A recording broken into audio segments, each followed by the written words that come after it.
അതായത് കൂമൻ എന്ന് പറയുന്ന ഒരു ആദിവാസി പ്രായമുള്ള ആളാണ്. കുറച്ച് പ്രായമുണ്ട്, ഏതാണ്ട് 60 വയസ്സിനടുത്ത് ചുവടെ പ്രായമുണ്ടെന്നാണ് മനസ്സിലായത്. എന്തായാലും അവിടെ സുപരിചിതനായിട്ടുള്ള ഒരാളാണ്. ഒരു ആദിവാസികള് കാട്ടിൽ പോയി തേനും വിറകും ഒക്കെ ശേഖരിച്ചിട്ടാണ് അവരുടെ ജീവിതം മുന്നോട്ട് പോയിക്കൊണ്ടിരിക്കുന്നത്. ഇതെന്റെ ചെത്തിമറ്റം എന്ന് പറയും, പുൽപ്പള്ളി ഗ്രാമപഞ്ചായത്തിലെ കാപ്പിസെറ്റ് 10-ാം വാർഡിൽ ചെത്തിമറ്റം എന്ന് പറയുന്ന ഒരു പ്രദേശത്ത് ഒരു കന്നാരംപുഴ, കബനിയിലേക്ക് ഒഴുകിപ്പോകുന്ന കന്നാരംപുഴ എന്ന് പറഞ്ഞ പുഴയുടെ തീരത്ത് നിൽക്കുന്ന സമയത്താണ്.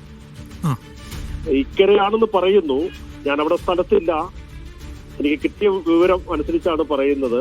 അവിടെ പുഴയോട് ചേർന്ന് നിൽക്കുന്ന സമയത്താണ് ഈ കടുവ ആളെ പിടിച്ചതെന്നാണ് കിട്ടിയ വിവരം. മെമ്പറെ, മറ്റൊരു കാര്യം കൂടെ ചോദിച്ചോട്ടെ. ഈ മേഖലകളിൽ ഈ കടുവ സാന്നിധ്യം പതിവായി ഇറങ്ങുന്നതാണോ? കടുവ വന്യജീവികൾ പതിവായി ഇറങ്ങുന്ന ഒരു മേഖലയാണോ? എത്രയോ വർഷമായി കടുവയുടെ ശല്യം എത്രയോ തീവ്രമാണ്. കടുവ മാത്രമല്ല, എല്ലാ മൃഗങ്ങളും. കടുവയുടെ ശല്യം വർഷങ്ങളിൽ ഒരു സീസണിൽ ഇങ്ങനെ വരുന്നു, 2-3 പ്രാവശ്യം ഇങ്ങനെ വന്ന് വലിയ ആക്രമണം, ഭീതി ഉണ്ടായി പോകുന്ന ഒരു സ്ഥലമാണിത്. ഏറ്റവും കൂടുതൽ കടുവയുടെ ആക്രമണം അല്ലെങ്കിൽ കാട്ടുമൃഗങ്ങളുടെ ആക്രമണം ഉൾപ്പെടെയുള്ള ഒരു പ്രദേശമാണിത്. പക്ഷെ ഇതിനൊന്നും ഒരു നടപടിയും അധികാരികളുടെ ഭാഗത്തുനിന്ന് ഉണ്ടാകാത്ത പ്രശ്നമുണ്ട്. വേണ്ടുന്നത്ര പരിഹാരം അല്ല, ഈ കടുവ സാന്നിധ്യം ഇപ്പോൾ ഈ കടുവകളുടെ പ്രജനന സമയം കൂടിയാണല്ലോ. അപ്പോൾ ഈ കടുവകൾ നാട്ടിലോട്ട് ഇറങ്ങുന്ന സമയത്ത് ഈ വനവകുപ്പിന്റെ അല്ലെങ്കിൽ RRT സംഘത്തിന്റെ ഒരു നിരീക്ഷണമൊന്നും ഈ മേഖലകളിൽ ഇല്ലായിരുന്നോ? RRTയുടെ ഒക്കെ പ്രവർത്തനം ഉണ്ടില്ലെന്നൊന്നും ഞാൻ പറയുന്നില്ല. പക്ഷെ അതൊന്നും ഫലപ്രദമായി വേണ്ടുന്നത്ര രൂപത്തിൽ ആളുകളുടെ ഭീതി അല്ലെങ്കിൽ അവരുടെ ഭയപ്പാട് മാറ്റുന്നതിനാവശ്യമായിട്ടുള്ള പൂർണ്ണ തോതിലുള്ള ഒരു സംവിധാനം ഇല്ല എന്ന് പറയുന്ന പ്രശ്നമുണ്ട്.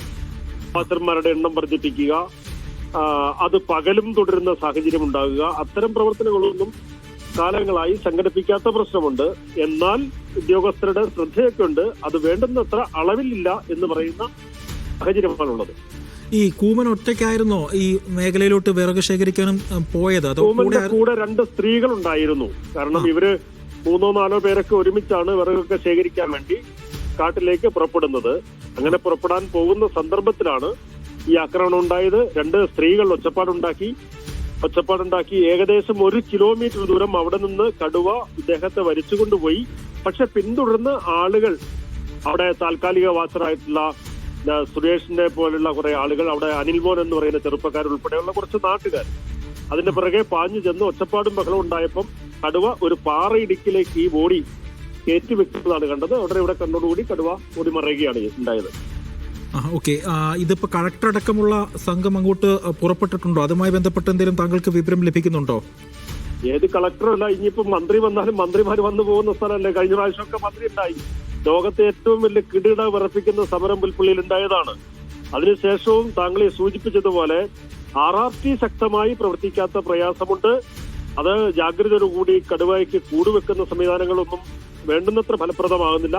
അതിന്റെ നിയമതടസ്സങ്ങളെല്ലാം നീങ്ങി വരുമ്പോഴേക്കും കടുവ മനുഷ്യനെയും ഒക്കെ കൊല്ലുന്ന സാഹചര്യമുണ്ട്. അത് ഗൗരവത്തിലൂടെ നിൽക്കണം. കളക്ടർ ഉണ്ടെങ്കിൽ ഇപ്പൊ ആര് വന്നാലും ജീവൻ നഷ്ടപ്പെട്ടിട്ട് പറഞ്ഞിട്ട് കാര്യമില്ല. ജീവൻ നഷ്ടപ്പെടാതിരിക്കാൻ എന്താണ് ഫലപ്രദമായ മാർഗം എന്ന് ഉദ്യോഗസ്ഥ തലത്തിലും അധികാരികളുടെ തലത്തിലുമൊക്കെ ആവശ്യമായ ചർച്ച ഗൗരവത്തിലൂടെ നടന്നില്ലെങ്കിൽ ഇനിയും ആപത്തുണ്ടാകും എന്ന കാര്യത്തിൽ തർക്കമില്ല.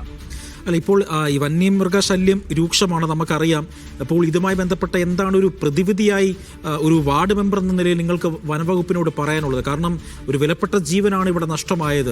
അപ്പോൾ ഇനിയും അത്തരത്തിലൊരു അപകടം പോലും ഈ മേഖലയിൽ സംഭവിക്കാൻ പാടില്ല. അപ്പോൾ ഒരു വാർഡ് മെമ്പർ എന്ന നിലയിൽ ഏതെങ്കിലും തരത്തിലുള്ള ശുപാർശകൾ താങ്കൾ ഈ വനവകുപ്പിന്റെ മുൻപാകെ വെക്കുന്നുണ്ടോ? അടിയന്തരമായി ചെയ്യാനുള്ളത് RRT സംഘം, അതുപോലെ തന്നെ ഡെയിലി വാച്ചർമാർ ദുർബലമായി പേരിനുണ്ട് എങ്കിലും അതുപോലും ഫലപ്രദമായിട്ട് പോകുന്നില്ല.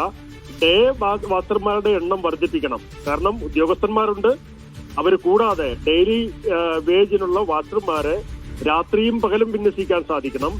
പിന്നെ ഫെൻസിങ് അതിശക്തമാക്കി, നെറ്റ് ഫെൻസിങ് ഉൾപ്പെടെ, കടുവ പോലും ഇപ്പുറത്തേക്ക് കടക്കാത്ത രൂപത്തിലുള്ള ഫെൻസിങ് സമ്പ്രദായങ്ങളെല്ലാം മതിൽ ഉൾപ്പെടെ കെട്ടി അതിന്റെ മുകളിൽ തീർക്കേണ്ടത് അനിവാര്യമാണ്. അങ്ങനെയൊക്കെ ഇത് പരിഹരിക്കാൻ വേണ്ടി സാധിക്കുള്ളൂ. ആ നിലയിൽ ഉള്ള തീരുമാനങ്ങൾ അടിയന്തരമായി ഉണ്ടാകണം. അല്ല, ഈ മേഖലയിൽ ഇപ്പോൾ ഫെൻസിങ് ഇല്ലായിരുന്നോ? ഹാങ് ഫെൻസിങ് ഉണ്ട്. ഹാങ് ഫെൻസിങ് ഒന്നും അത് ഈ പറയുന്നത് പോലെയാണ്. പകൽ അതിന്റെ പ്രവർത്തനം ഒട്ടും ഉണ്ടാകുകയില്ല. കറണ്ട് ഓഫായിരിക്കും മിക്കവാറും. അതൊന്നും രാത്രി തന്നെ ഫലപ്രദമല്ല പൂർണ്ണാർത്ഥത്തിൽ.